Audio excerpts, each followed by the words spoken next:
Cowley, what's happening? Okay, boom, listen. I've been blessed with the task of shooting one of my favorite clients' podcasts. And usually when it comes to a podcast or any other type of job that I'm chosen to do, I like to bring my own equipment. Thing is, they already got their own camera. But the problem with that is I haven't used this camera brand in over a decade.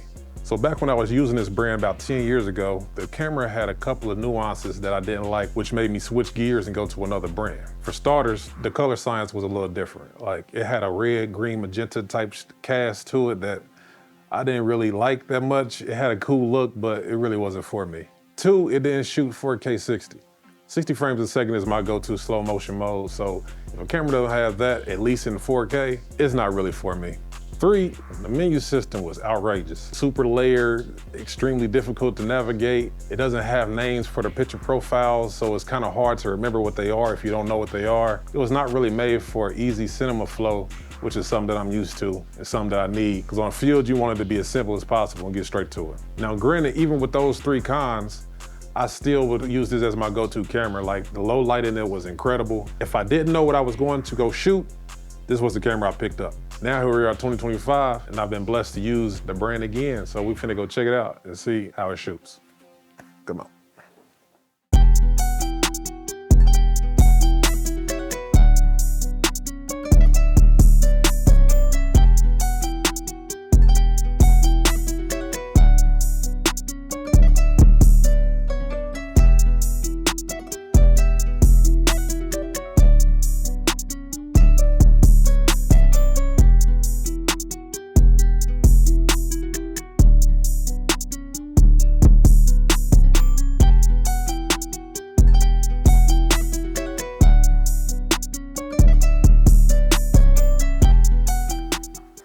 Oh, boom, look, okay, y'all seen the footage, right?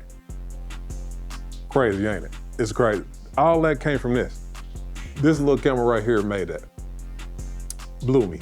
This is the Sony A74. Now look, I'm highly surprised at the image quality that came out of this. Evidently, Sony has been listening to their people and they've made vast amounts of improvements when it came to this camera. Now look, it shoots 4K, but it has a 7K sensor in there. So the 7K is compressed down to 4K and give you one of the sharpest images you can get out of a video. It's crazy. The color codec has definitely been improved. No more magenta shifts, none of that. Like it's literally clean, like it's really, really clean. Of course you've seen the slow motion. My father was in there. Everybody moving accordingly. Hey, I loved it. It got 120 in full HD. 4K 60 is all I ask for when it comes to one of my cameras. At least have that and I'm rocking with you. If you got that, then we can make something work. I didn't have too many issues with this camera, but the few that I did, first off, it overheated on me several times. Now mind you, I am outside in the hot sun and my hands and sweaty palms might have played a key factor in it overheating, but still, come on, bro. And then there was the screen.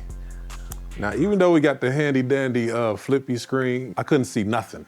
I found myself trying to cradle it just to see if I could see anything, but no. I was basically shooting blind.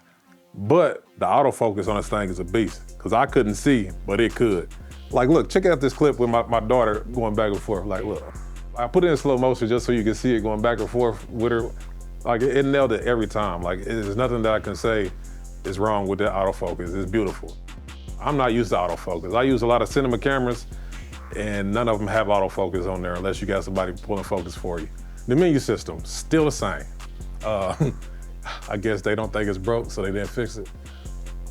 It's still hard to deal with, but once you got your settings dialed in and you know where you're going, it's just like any other tech. You get used to it, you know how to do it, easy.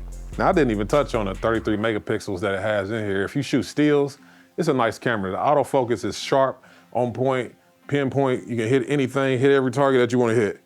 You're gonna hit it with this one. It's a dope camera for stills. I didn't take too many stills because I was really there for shooting. I took a couple of them. I might show y'all, right? Nope. Never mind. I ain't gonna show. But trust me, they got some good pictures in there. Now, would I recommend this camera?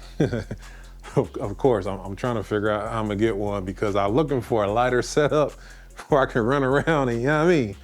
And the images that came off of this, I can't complain. Like, I definitely can't complain. It was a beautiful camera, nice experience. The only thing that killed me was the overheating. Everything else I can deal with. So the Sony A74, definitely a top pick in mine.